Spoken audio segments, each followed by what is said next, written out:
पाकिस्तान की top intelligence agency ISI के 30वें chief का नाम सामने आ गया। सियासी कशमकश और हाइब्रिड वॉर में घिरे हुए पाकिस्तान में आईएसआई के चीफ का अहम तरीन किरदार होता है और अब नए चीफ के तौर पर जनरल आसिम मलिक का नाम सामने आया है। पेशा वराना खूबियों के मालिक लेफ्टिनेंट जनरल आसिम मलिक से बहुत ज्यादा तवक्कुआत रखी जाने लगी हैं। वो 30 सितंबर को अपना ओहदा संभालेंगे। कैसा हुस्न इत्तफाक है कि पाकिस्तान के दो हमनाम सीनियर तरीन जनरल्स पाकिस्तान की सलामती की जंग में अपना किरदार निभाएंगे। Army chief general Asim Munir और ISI chief lieutenant general Asim Malik. आपको बताते चलें कि लेफ्टिनेंट जनरल आसिम मलिक को पाकिस्तान फौज के खुफिया इदारे इंटर सर्विसेज इंटेलिजेंस यानी कि आईएसआई का नया डायरेक्टर जनरल मुकर्रर कर दिया गया है। वजारत दिफा की जानिब से पीर को जारी की जाने वाली तफसील के मुताबिक 30 सितंबर 2024 से लेफ्टिनेंट जनरल आसिम मलिक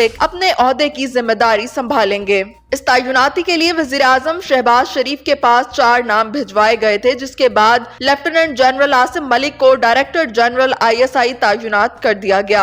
इससे कबल lieutenant general Asim Malik GHQ Rawalpindi में एडजॉर्डेंट जनरल तैनात थे, जबकि साबिका DG ISI lieutenant general Nadeem Ahmad Anjum अपने ओहदे से सुबकदोश हो जाएंगे। उन्हें 20 नवंबर 2021 में डायरेक्टर जनरल आईएसआई के ओहदे पर तैनात किया गया था। लेफ्टिनेंट जनरल नदीम अहमद अंजुम को सितंबर 2023 में रिटायर होना था, लेकिन उनके ओहदे में ताहुक्म सानी तौसी की गई थी। लेफ्टिनेंट जनरल आसिम मलिक इससे पहले मिलिट्री ऑपरेशंस डायरेक्टोरेट में भी फराइज सरंजाम दे चुके हैं। लेफ्टिनेंट जनरल आसिम मलिक की प्रोफेशनल कामयाबियों पर अगर एक नजर डाली जाए तो उन्होंने 80 लॉन्ग कोर्स से पाकिस्तान आर्मी में शमूलियत इख्तियार की थी। उनका ताल्लुक पाकिस्तान आर्मी की बलोच रेजिमेंट से है। लेफ्टिनेंट जनरल आसिम मलिक इससे पहले बलोचिस्तान में इन्फेंट्री डिवीजन और वजीरिस्तान में इन्फेंट्री ब्रिगेड कमांड कर चुके हैं। इसके अलावा वो चीफ इंस्ट्रक्टर NDU और instructor command and staff college Quetta भी तैनात रह चुके हैं। लेफ्टिनेंट जनरल आसिम अपने कोर्स में एजाजी शमशीर स्वॉर्ड ऑफ ऑनर भी हासिल कर चुके हैं। Lieutenant general Asim Malik Fort Leavenworth और Royal College of Defence Studies के ग्रेजुएट भी हैं।